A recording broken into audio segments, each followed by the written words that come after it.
Well, welcome. Sorry we're a little late today. We're working out a couple of little problems here, but we got them going. And Mostly my hopefully, problems. yeah. Well, I don't know if we're going to have anybody live. I kind of put a quick post out there and said, if you want to drop in, here's where we are. Hopefully, we'll get some folks. But um, due to restrictions on what we can post and, I won't even say promote, make available, Yeah. we are where we are. And that's fine. We're doing this mostly for us. Now, we've been off for over a month, and it went fast. And it turned out that it was good for me, and that I had a lot going on. You had holiday, you had the boys' season, which we are going into the playoffs starting on Tuesday, and then BJ, you've had something going on, and we'll probably talk a good bit about that today. A little bit. Um, your season's coming to an end or coming close to the end or to the latter. I don't know. I always thought of it as the last third.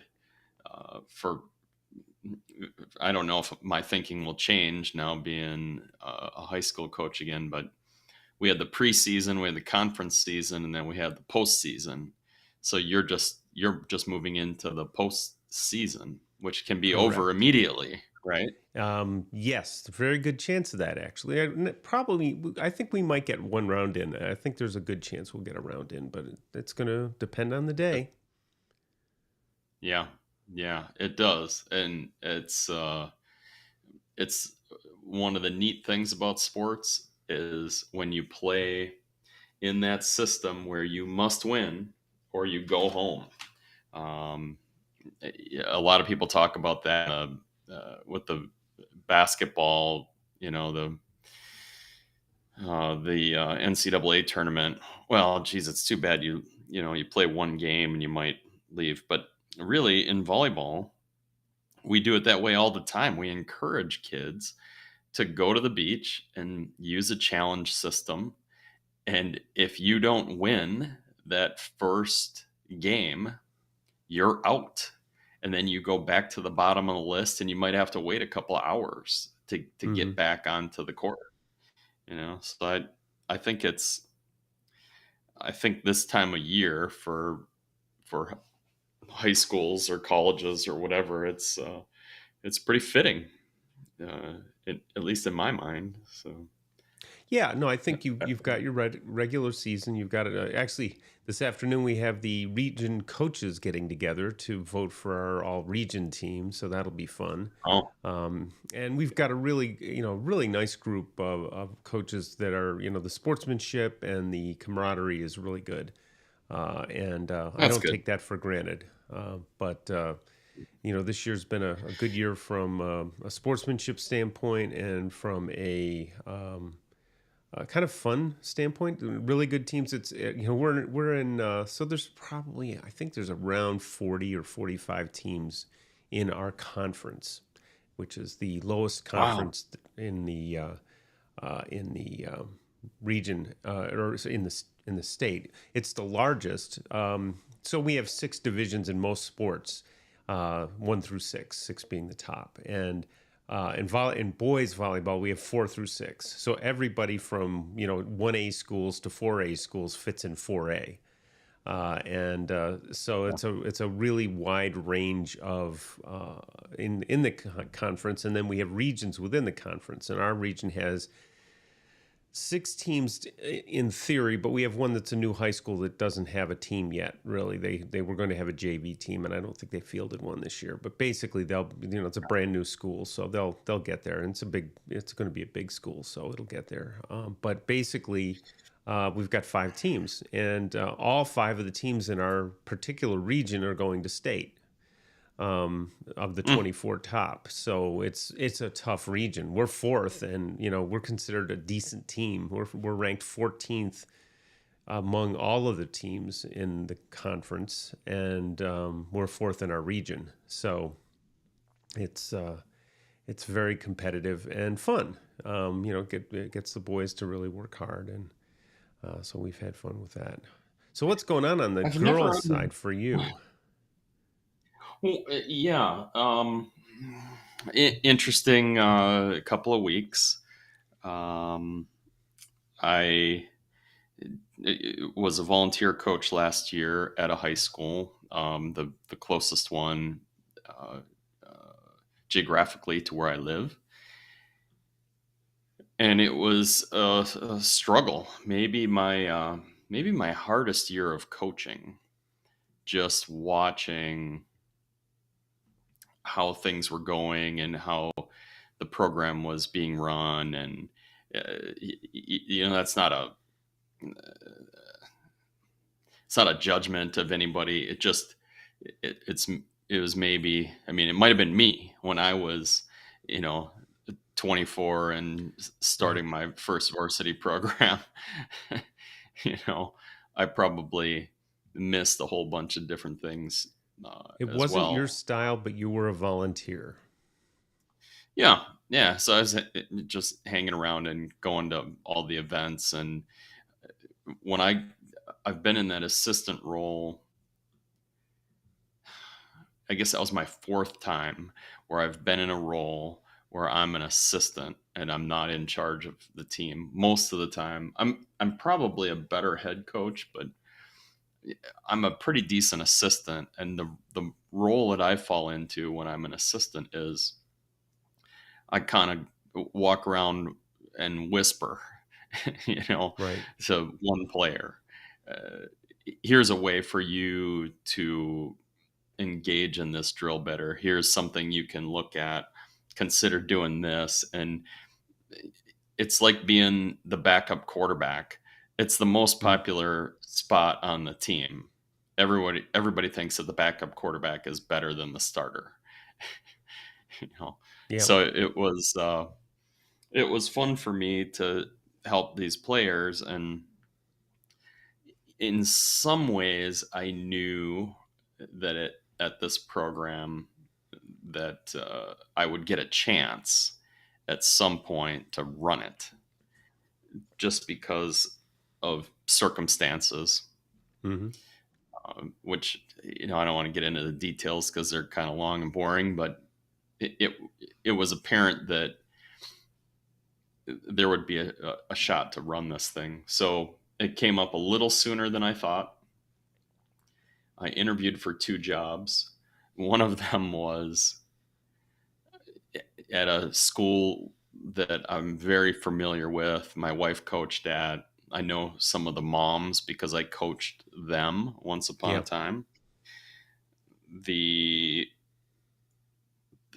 the team won their conference last year. They're returning most of their starters. They're going to win the conference again this year. And for whatever reason, I turned that job down.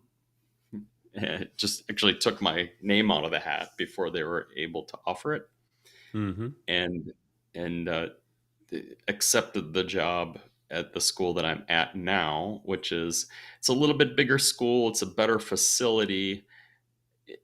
Our our student body is about 1,500 kids, so not huge, but pretty big. In Wisconsin, that's pretty big. Hmm. And uh, I think last year, I stopped counting only because I'm not accustomed to finishing as low as we did. I think we were maybe seventh or eighth in the conference with some decent. There were a couple of pretty good players that got pretty entrenched in not wanting to change or learn. Okay. You know, so Yeah. my outlook for this year is, having lost those two players, which most people would say they're your quote unquote best players that you lost. Certainly by accolades, they were. And I'm looking forward to working with a group of kids that, wants to learn. They're sort of hungry. So it's taken over a new program. And I think that's where we're kind of going. Mm. Talk about all the stuff that new coaches have to go through.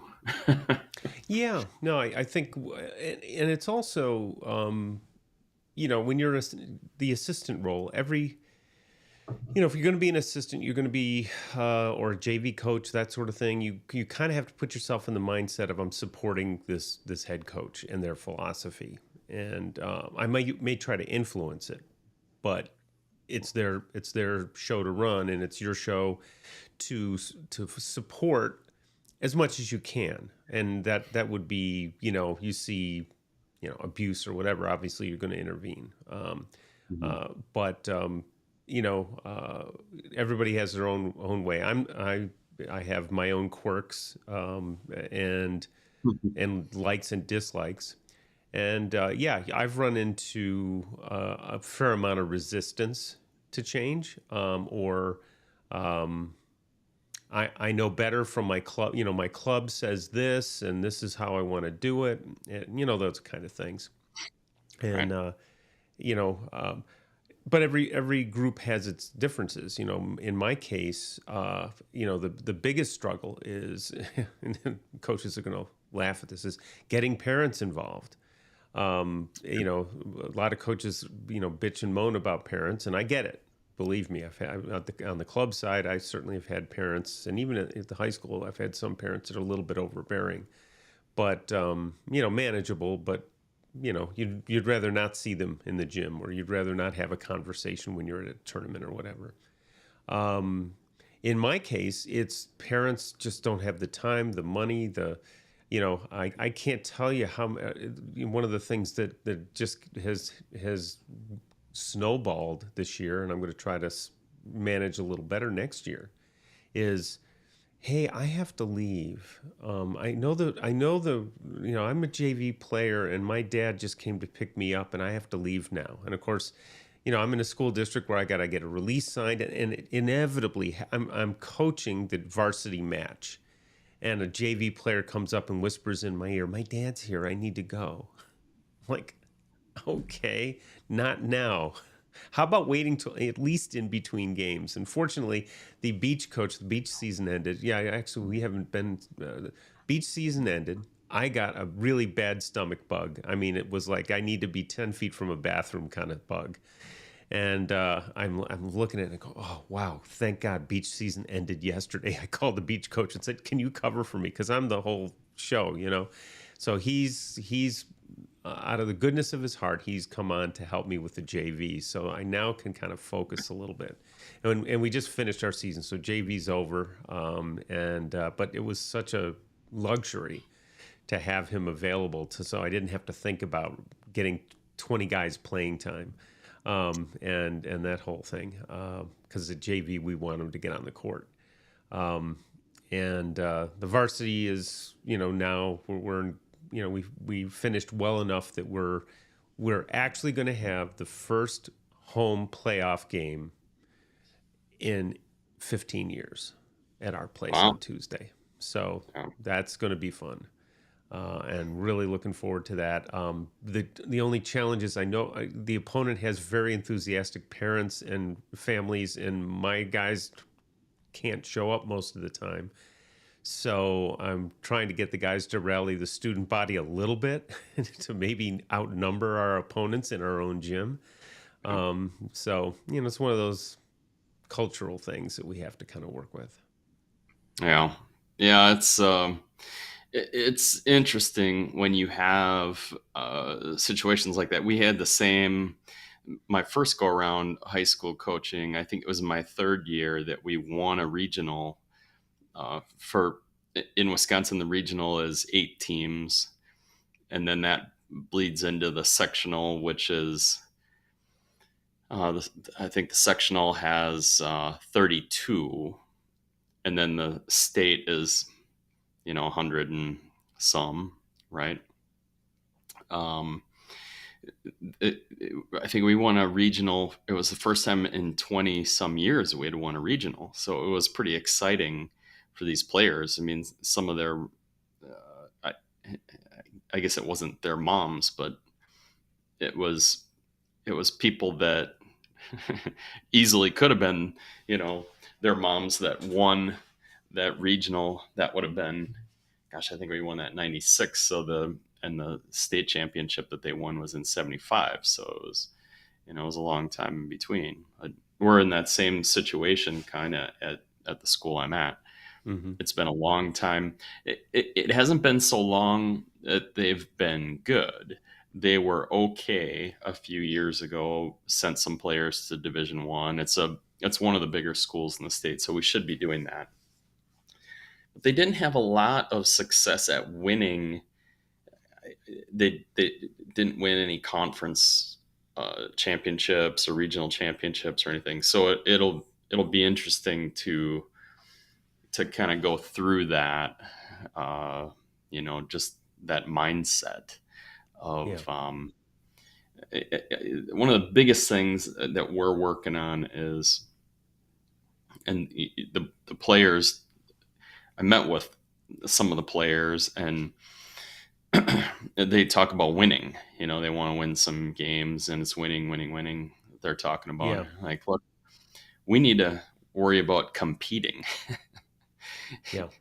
It's the winning will happen at some point, or maybe it won't. I don't know. The Hmm. best you can hope for is to compete at every, not in matches, but in plays. Like, did I do everything I could to get that dig? Did I put up the best block I could? Make the best swing I could? I mean, that's competing to me. So that's the first big mindset switch that we're Yeah. gonna make is how to compete and not think about uh, you know 25-24. That doesn't do us any good. We need to win this, not even rally, just this play. Well, that's an interesting point. At my school, it's just we want to be competitive. We want to play well, up to our ability, and improve our ability as time goes on. And honestly, we've added a lot of club players. They're playing. Most of them are playing fairly low level club, and many of them are good athletes, but they're not great athletes. I would say a few that have great athlete potential, kind of, and most of them are average people who play the game. Which I always was. I was never anybody who like, oh my god, look at that guy. Not my style, not my ability. But I enjoy the game, and I want them to come away with that enjoyment of the game and learning the game and being competitive. And we don't talk about winning a lot. We talk about playing well, and we talk about things we can improve. Little things like, okay, hey, how many times do the better middles get you caught leaning inside the court and you're not outside and facing them? They cut the ball past you and the ball's gone. See that? Okay. I'm trying to get one of the players came to me, one of the younger JV players came to me and said, look, when you go out there, just every chance you get, when you miss a ball or whatever, or even when you make a good pass, what did I see? What did I do? What am I going to do next time? To keep that kind of cyclical questioning going, so that you start to learn to read because you're asking that question as opposed to going through the motions. Right. And it Yeah. takes time. It just takes it, time and it effort. does. It does. That's the biggest thing that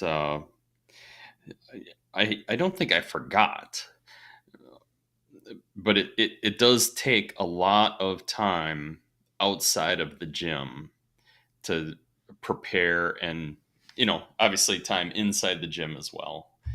But I mean, just the amount of time.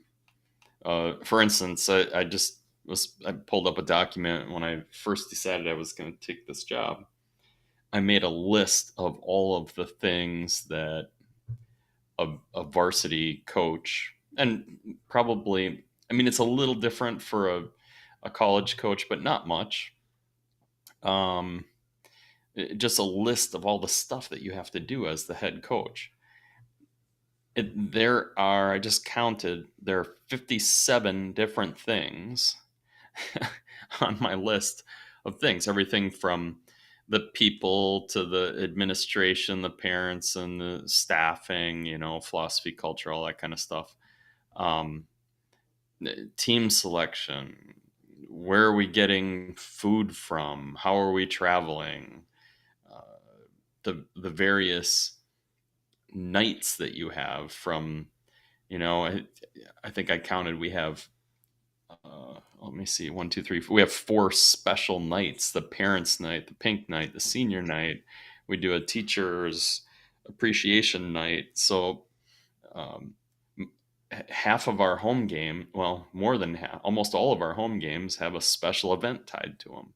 So there's just all this stuff that you have to do. So it's, I understand uh, why it's a daunting job Mhm. for a lot of people.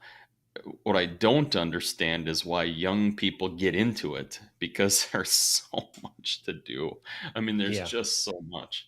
Uh, Yeah. eh, Well, that's part of the reason that sometimes you see them last for a few years and then they take some time off they're and they out. come back to coaching in their 40s. And Yeah. that's not a bad thing. They're usually pretty experienced. They kind of know where they're going. Right. It's Right. This year being a one man band, and I mean one man band, I am in between matches. I am running upstairs to queue up the telephone setup that I have to live stream the matches for the parents who can't be there. And they're calling. Cannot tell you the number of times I have yelled down at the refs. I'm up here. I'll be down in a second for the coin flip. Wow. It's Yeah. it's You and need some help. yeah, well, and didn't find any this year. We Yeah. posted the job. Nobody wanted for JV. Nobody wanted it. Parents, beginning of the year had a parent meeting, said I really need the help, and got nada. Yeah. So and that's okay. I mean, it is what it is. A lot of my parents, I mean, a fair number of my parents don't speak English. Hmm. And are What's the working. predominant language? Spanish? Spanish, yeah, and I don't speak Yeah. Spanish. I should. I have a Peruvian son-in-law, and all my grandkids are learning Spanish, so I really should study the language. But Yeah, it's time to time to, get some, I mean, there's a couple apps that are pretty good. It's yeah, time to learn a few words, right? yeah, no question. Well, I know a few. They're usually not the ones you want to use, but I know a few. Um, Yeah, that's right. but I'd say the whole commitment to the sport and I've come to the conclusion. There's days it just frustrates the heck out of me, and I find, and maybe other coaches can benefit from this, but I find about 3 or 4 times a year I got to sit down and go, wait a minute, are you are you upset because you have a goal that you want to try to accomplish through these kids, as opposed to these kids having Yeah. their goals? Are you assisting them in their goals, or are you trying to assuage your ego a little bit by, oh, we could have won that? I mean, I have 3 or 4 matches this year that we definitely could have won and lost by narrow margins, because I had a key player on suspension for either Yeah. academics or attendance or other things. um, and you kind of go, okay, I can't control that stuff. So every now and then I find I have to remind myself, okay, what the purpose of this for me is to get kids the opportunity to play sport. And every now and then you get that good piece of feedback. I had one of the PE teachers a couple times this year come up and go, you know what? You have the nicest group of guys work in your program. They help me Mhm. out into the gym. They talk to the other kids about playing volleyball. They've come in with this to the freshman class and said, you really ought to think about playing next year. And they come in and set up the nets for gym, and and I'm like, okay, so that's what I'm producing. Yeah. Okay, I have to be good with that. And that means that I'm not going to beat the top 3 teams who have, ridiculously good players. And and I have one, my setter's excellent. And, we had probably the most fun thing that happened in the last month of the season was we had this freshman basketball player who came out really late. Like we were 4 weeks, 5 weeks into the season, and he's got no skills. He's just a basketball player, and I got him on JV, and he's playing middle, and he's doing an okay job. And finally, my middles just aren't real big, so I brought him up, and the varsity was like, "Can we keep him? We like him. We want to keep him." And he's now one of my two starting middles. And yeah, he's green, but he does some really athletic stuff, and he's going to be very good. I hope he continues. I think he will. But those little things, and actually my middles were relieved that we made them right sides, and they like the playing right side better than middle anyway because it's less work, in terms of aerobic work. What are when starting out a new program, which is kind of what we're Yeah. where we were going. What are the first couple of things in your mind? I have an idea, but I'd like to hear what you think. Like, what are the first couple of most important things that need to occur in the program? Where do you Yeah. start? Well, I started from scratch 5 years ago, and I had no idea. I mean, as a club coach, I just my whole approach was the club the club director manages stuff. I just get a team and I coach them, which was kind of nice. I like doing that. Mhm. That's not high Um, school. that's not high school. Yeah, So very different. the first few things is, hey, where do you get kids?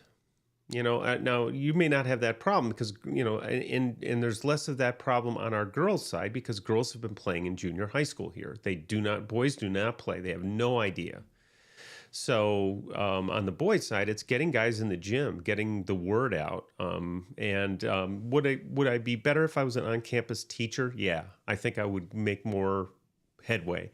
But it's finding ways to get people aware of the sport, get them in the gym, and then figure out, just this last year now, this is 5 years, and I finally figured out, I've been trying to get cross sport athletes constantly, and I just don't. And I might get a basketball. I've had two basketball players in 5 years. I've had soccer, a few. One year I had a whole bunch, and since then the coach of the soccer teams formed a club, and all the boys go and play club instead of playing volleyball. So how do you get kids? Well, I string a rope up at lunchtime in the courtyard across a couple of trees. I lose a ball up in the trees every now and then, but when we play and people see it and they go, "Oh, that looks interesting. Maybe I'll try." We do open gyms. My first summer, I spent half of my summer open gyms in an empty gym with me. And my rule became, okay, I'll sit here for 45 minutes. If nobody shows up, I'm gone. Sure. All that stuff. So you might find yourself and look, this program's been around for a while. I mean, it's people like, "Oh, it's not a new program." I'm like, no, it's not a new program, but it was atrophied. And so I think the most important thing is to get them in and get them to have fun, Yeah. and enjoy the sport because that's the only way I can keep them. Now, you may have more competitive kids that come up through club who know what they want. I think another piece of that is getting really advanced club players not to be frustrated with the non-club players Yeah. or the lesser players in the program, because if you start getting have that superiority complex going, you're going to have a difficult time getting Yeah. that team cohesiveness that you need. That was definitely a problem for us last year. There were a couple of players that saw themselves as much better than everybody else. Hmm. So they like to give advice. And the interesting thing was, it was not always good advice. It was Right. sometimes, here's what you need to do. And then I got to take a player aside and say, oh, wait a second now. I know what you just Hmm. heard, but here's something different. Yeah. Um, my first couple things, the way I said it to the players and to the coaches, I met with both of them last week. The players are always the first. They're always the most important thing. Without players, you don't have a team. I think I said it last week in VCT. If the coaches don't show up to a practice, the team can get better. If the players don't show up to a practice, we're not getting any better. So the players, as much as coaches don't like to acknowledge it, the players are in charge. Yeah. They run the show. That said, my first priority was staffing. Do we Okay. have do we have the people in place? I mean, you have to. There are some things you've got to do. I mean, you've got to be on board with the administration. You got to get all your training done, first aid, CPR, and background, and all that kind of stuff. That Right. has to happen. But really, the biggest priority and probably the hardest thing to do, at least in my mind, is to get staff. Um, Hmm. and I can definitely feel that way being the ones. I mean, I'll give you an example, and I tend to be a get it done myself kind of person just because I look at it and go, it's this year, for example, I said, okay, boys, and I got halfway there this year. I said, everybody needs to understand how to keep score because we're going to need you for book.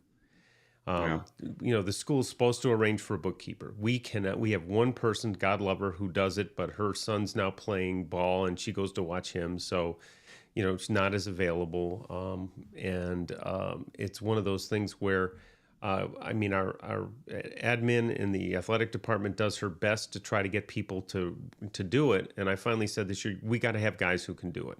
And I didn't push it hard enough because I didn't have time.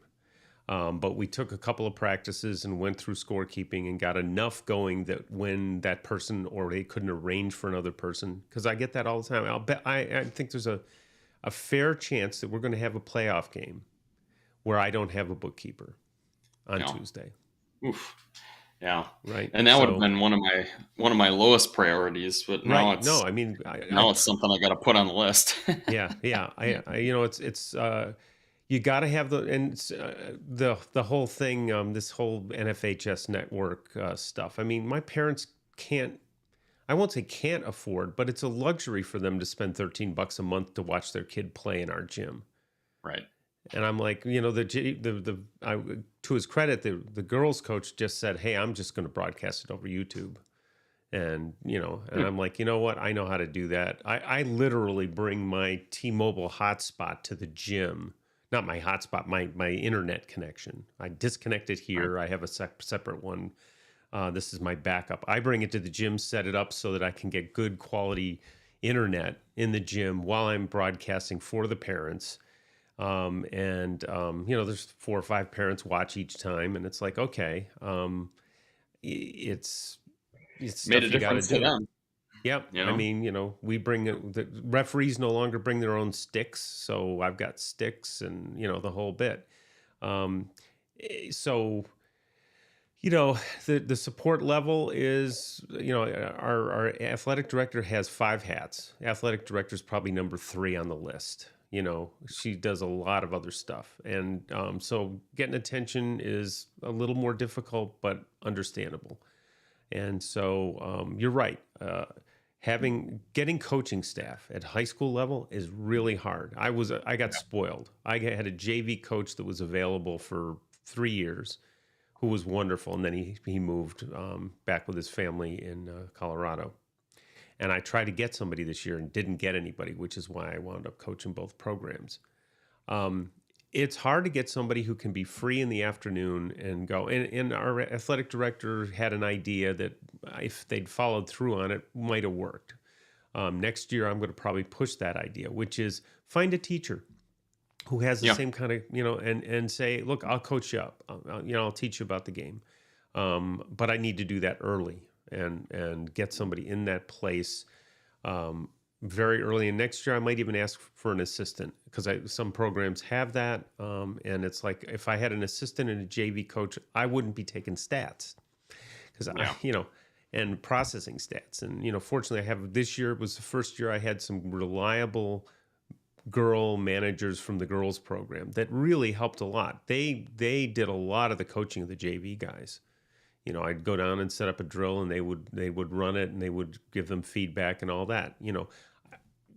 Fantastic help because I couldn't do both to the extent that I'd like to. But getting a JV coach on board, an assistant coach on board, would really help with those things. And Yeah. and Yeah. I'll give you That's one other probably thing. And Yeah, this go ahead. is, I learned this the hard way this year. Two things for coaches who are doing programs and thinking about stuff. And I'll say on the boys' side, because usually the boys' funding's a little tight. Uniforms. Don't order a home and away uniform. If you've got budget for 15 uniforms and it's home and away, so you can order 30 different uniforms and have no overlap in numbers. Do not order 1 to 12 or 1 to 15 over and over again, so you have a JV team with numbers 1 to 15 and a varsity team with 1 to 15, because you're going to be going, I want to bring this kid up, but she's got to change, she's got to get a uniform and she's got the wrong number and all of that. So just get consecutive numbers. And the one mistake I made was on this last order was they ordered shorts for us too. And lo and behold, my libero got got potentially bounced from a match because he didn't have matching shorts. The ref came over and said, no, his What? bottoms have to match. The top No, they doesn't have to don't. match. Not the libero. No, he said nope. He's got to match. He's got to wear matching shorts, but not matching top. And I was not going to argue with him. He just went to one of the JV players and swapped out his shorts. But we're doing black bottoms and tops next time when we order. And it's like, and give me more tops for the money, because I can get more kids in the gym and I can do a better job. And I might even be able to order some libero jerseys. So, Oh, it's just and have that, the libero jerseys numbered differently. So, don't have a libero jersey that has the same number as your mainstream jersey. So you might have a libero who hits outside sometimes. They should have two different numbers, because really? that way, yep, absolutely. And make it not one of the numbers. We have some old uniforms that were marked 1 to 15. Our varsity uniforms start at 21 and go to 50. and Wow. and that and smartest thing I had coach come up and go, God, that's, I wish you would do that. My AD orders 1 to 12 every time, and it just, I can't bring a freshman up because I don't have a uniform for him. It's like, yeah. Hmm. Yeah, yeah. I guess I can see that.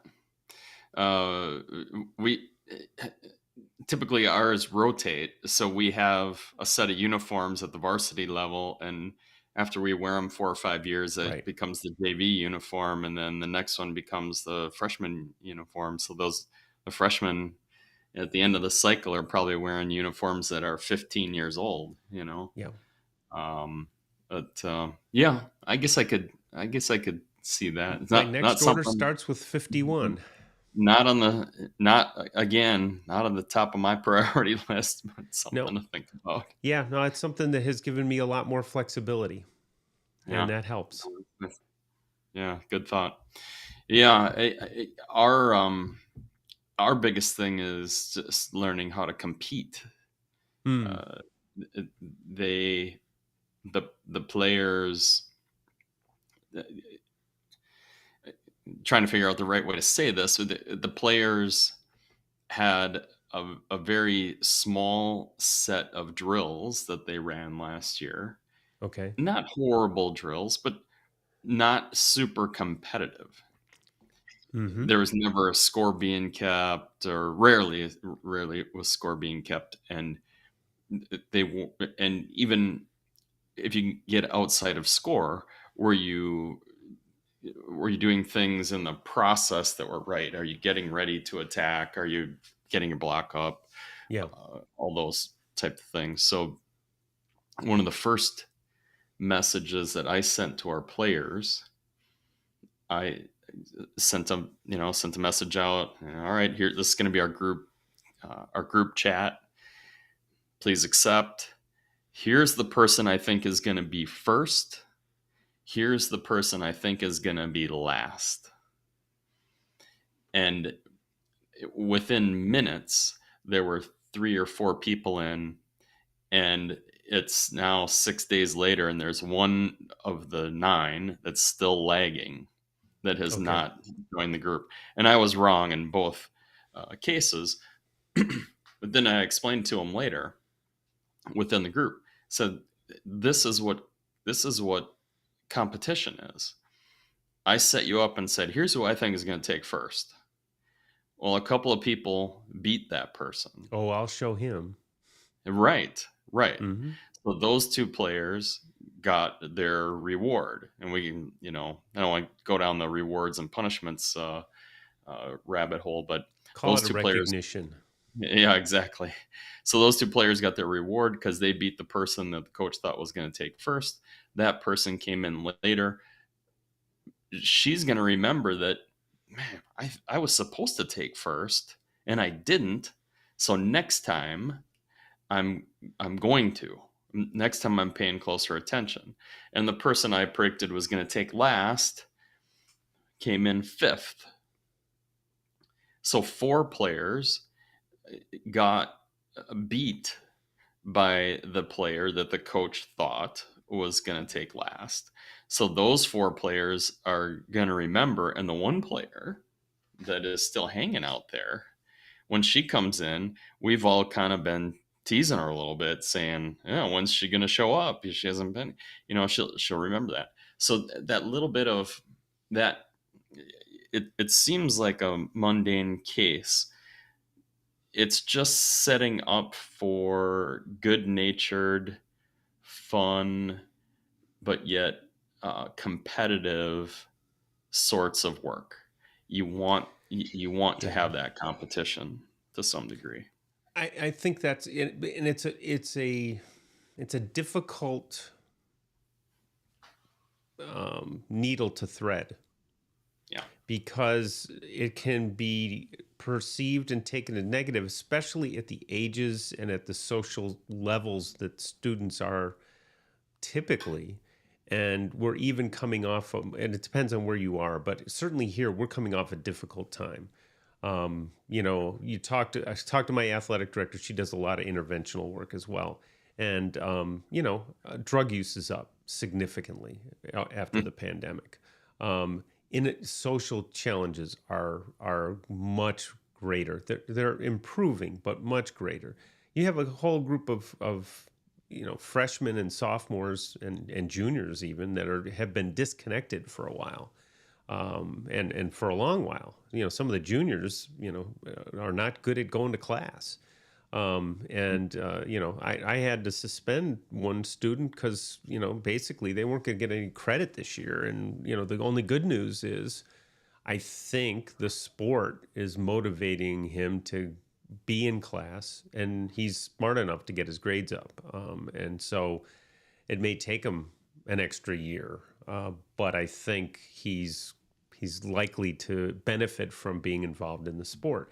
On the competitive side, or on the measurement side, one of the things I'm not very good at and trying to get better at is what kind of metrics, measures of competitiveness are useful to the players, as opposed to punitive to the players.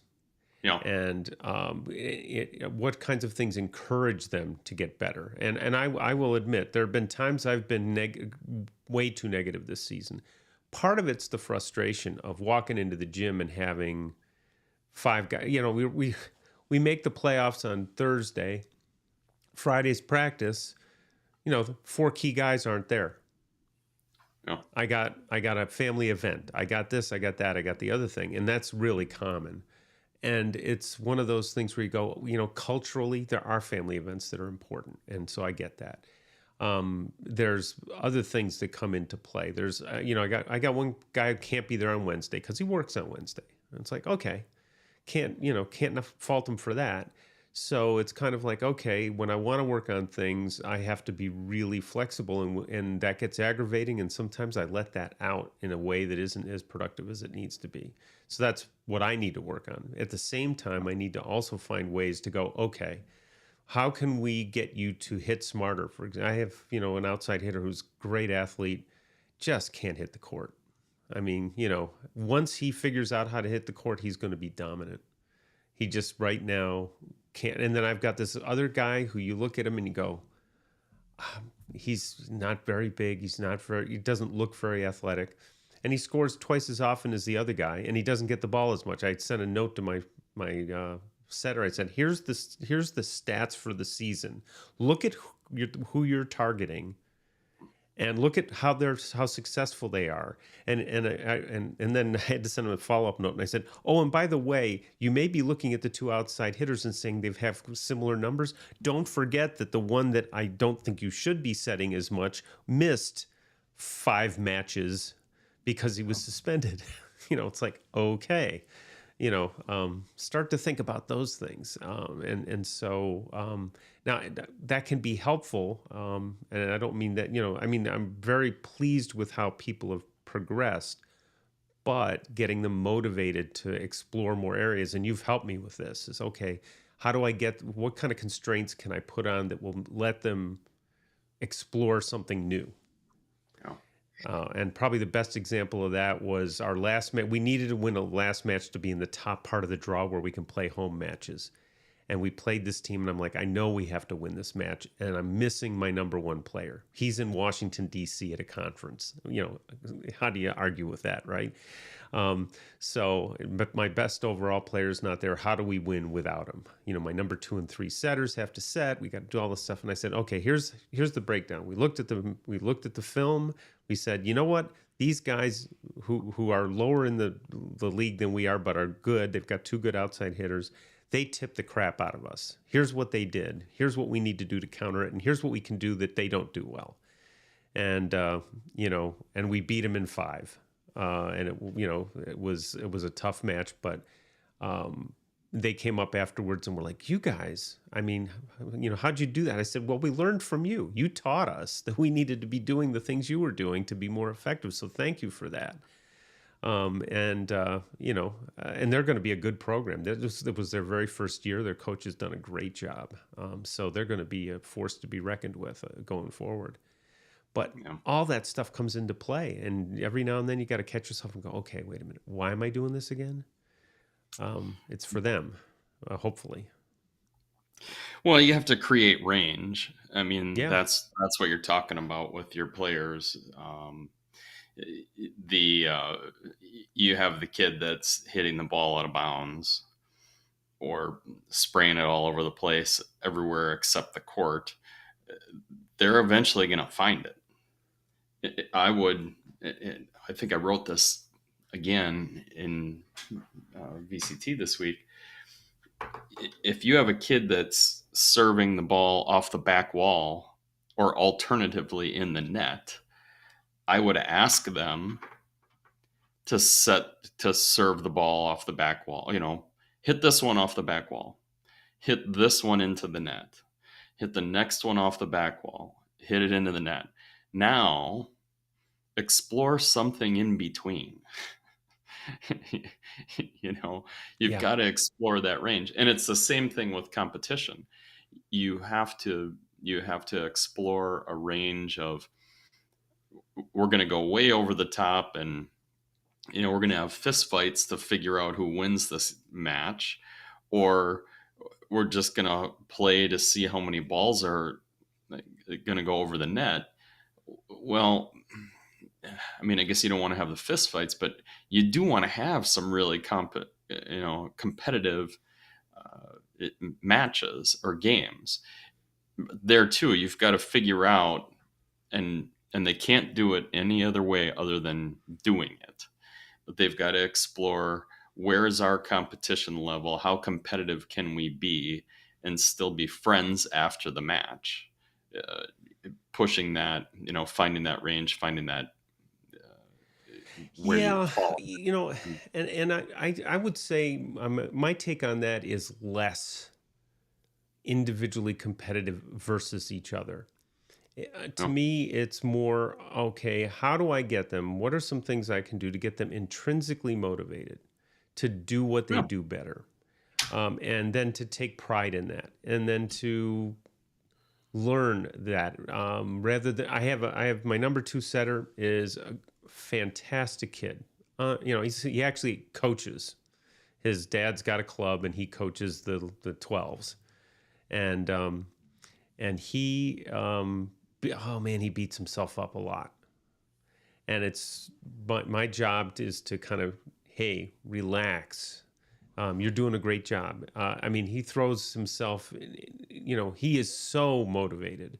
if I could get a little bit of his motivation to rub off on some of the other guys, but it's finding that way to, he gets, and then also helping him not beat up on himself when he makes an error or when Yeah. he chases down. He has run into more physical objects this year. So, I mean, I've had more referees go, "Oh my God, they killed Kenny."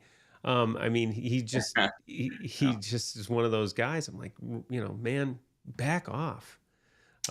Yeah, So motivation could be. You could talk about that for weeks. How yeah, to yeah, motivate kids. I think the basis of it is competition, and any types of competition that you can have. Let's compete at uh, flipping a quarter and see how many heads I can get in a row. Just to spark that initial competition, and that bleeds over into everything else.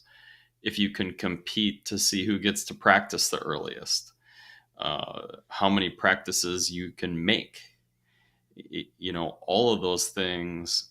If there's some level of competition, I think that's pretty healthy and helps a yeah. program a lot. And I guess I'm less about that and more about how do I get them to take pride in what they're doing, because Mm, that's another form of competition, but it's internalized. It's I mm, want to do that. Great. So I've got some players who I would love to take a little more pride in their blocking. There are players who literally get tired and in my former days I'd say lazy, but at least not in a position to get themselves up on time, and so they give up. And I'm like, okay, wait a minute. We've already had this talk. You got two choices if you're late. If you can't, let me say it a different way. If you can't close the block, you have two choices. You go up to take court away anyway, on time, because that's the only way it's going to be useful, or you right. get back and cover. But you don't stand there and go, well, I didn't get there on that one. Yeah. That's not what you want in the middle. So that we've had that conversation, and you know, I've got one that takes great pride in trying to make that happen, and one that doesn't. And it's like, okay, I got to work on that. I think when I first started coaching, I was having a hard time identifying what that was. But I think it's this. If you if you give your best effort and still are unsuccessful, it's a failure, or people see it as a failure. Yeah. Okay? If you give less than your best effort and fail, you can say, well, I could have done better. Mm. Maybe if I'd have done my best. So that's a big hurdle for kids to get over. At my last coaching job, it was a huge hurdle to get over that I'm, I don't, they didn't want to do their best. I mean, they did, but they didn't do their best because it could turn out to be short of the goal. So that's a big thing for us, at least in the coaching group that I'm with now. Is that's why I'm getting away from this winning idea and closer to competing. Did you compete on that Hmm. play? Did you do everything you could to make that dig, put that block up, take that swing, or serve or whatever? And if they did and failed, quote unquote, as long as you're competing, Yeah. I think we're in a good spot.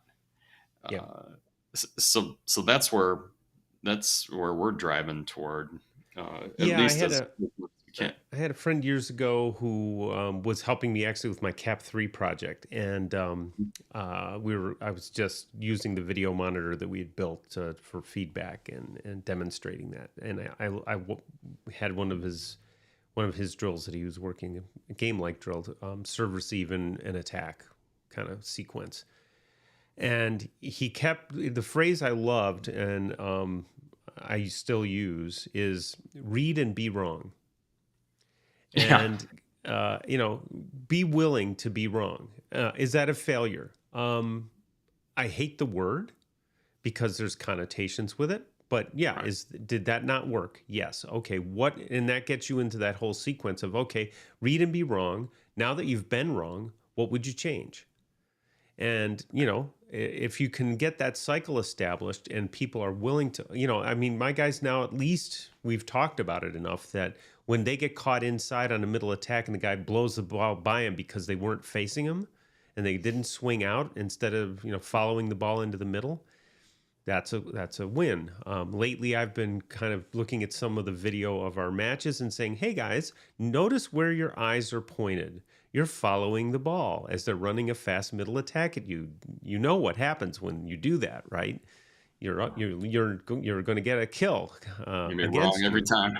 Yep, you've got, the middle guy at the very least has got to, and then, at our level right now, the most effective blocking would have the three guys standing like one arm's length apart and going to, because when they run a quick middle, you just got to get up. And my wing players are staying down. I'm like, the better teams are killing us at the middle because there's one blocker up, and if you've got a good middle, he's going to beat a single block every time. Yeah. So, you know, It's the same idea as, oh gosh, I wish I could remember the author. And was okay, a uh yeah, I think he was an FBI hostage or negotiator. He was definitely a negotiator okay, for like hostage situations. yeah, His theory was to start with no. okay. you, you get somebody to say no first, and then you work from there. So it's the same thing that you're talking about. If we're wrong, okay, we're wrong. Now where can we go? And Hmm. it was the same sort of thinking that this guy was using. It was actually a really helpful, even though it was completely outside of the volleyball world. Right. It was a watershed moment for me. Like, oh yeah, start with no, start from the absolute wrong place, and then let's go to where we want to go, or get closer to where we want to go to. Yeah, it's a good way of thinking about it, I think, Yeah, I for have to sure. remind myself every now and then that we're ooching our way, to a better program. Now, one of my challenges is I haven't counted them lately because we've had one or two changes, but I've got between 12 and 14 juniors Oh, yeah. and not many sophomores and freshmen behind them. Class So, balance is important. yep. Yeah. And now, what happened, to be fair, this junior class started off with three guys as freshmen, Mm, and they kept bringing their friends in. And yeah. I had one of my seniors this year said, "Yeah, I never played volleyball, but last year as a junior, my friend who's the libero on the team told me I needed to come out and play volleyball. So I started playing volleyball. And now I'm a starting middle. He's now a starting right side. Um, and great kid, works hard, decent athlete, not very tall, not very much vertical, so he makes the most out of what he's got.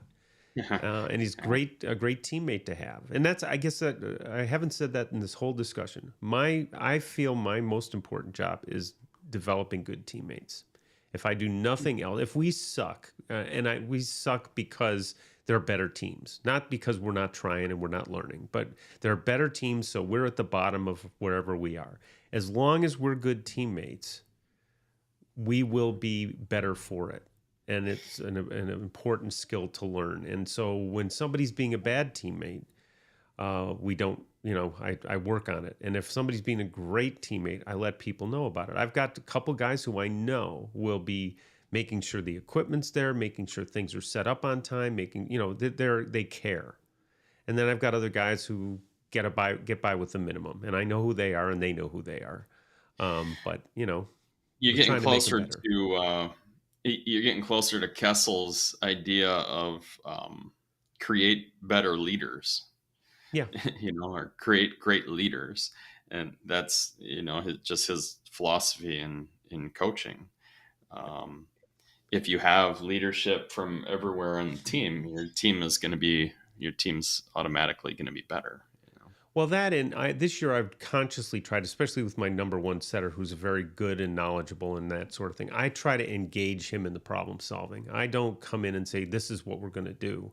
I'll say, "Okay, here's what I see. Here's what I'm thinking. What's your reaction?"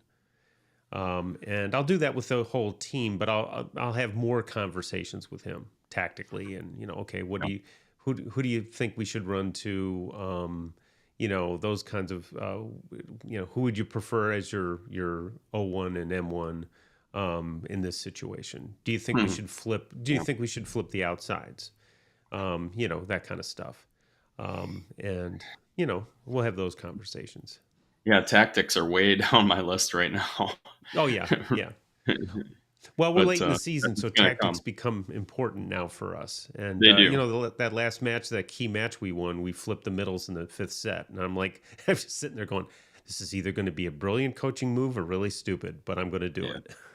Most of the time, that's what it is. Yeah, There's either this was awesome or this sucked, yeah, and, yeah. you know, Get used to it. hopefully It's part of the game. hopefully it's not this sucked Yeah. as often. Yeah. Well, we've been at this for an hour. Yep. We should probably hang it up. Hopefully Yeah. there's a couple of good thoughts for people. Well, if you're listening to this on the podcast or you're watching the replay, I don't normally do this, but I'm going to start doing it more. Look, subscribe or at least, turn on the notification so you know when we're coming on board so you can kind of come in and visit. We'd really like to hear from people and we don't as much as we'd like. So go ahead and do that or on the podcast, if you want to comment, let us know. That'd be fine too. So, BJ, good luck as you're going forward. I'm glad we're going to get back in the groove here a little bit during the spring and summer. Your spring, we're already into summer here. It's going to be 100 today. So, Oh my um, gosh. Yeah, I wish we're in the we're in the upper 30s with rain. So it's the worst time of the absolute worst time of the year in Wisconsin, and normally we have better weather by now, but it's been pretty crummy spring so far. So well, hopefully it gets better. Get some beach and grass we'll see. underway. All We'll right. see. Well, thanks to everyone. I'm going to put us on our outro, and we'll see you next time.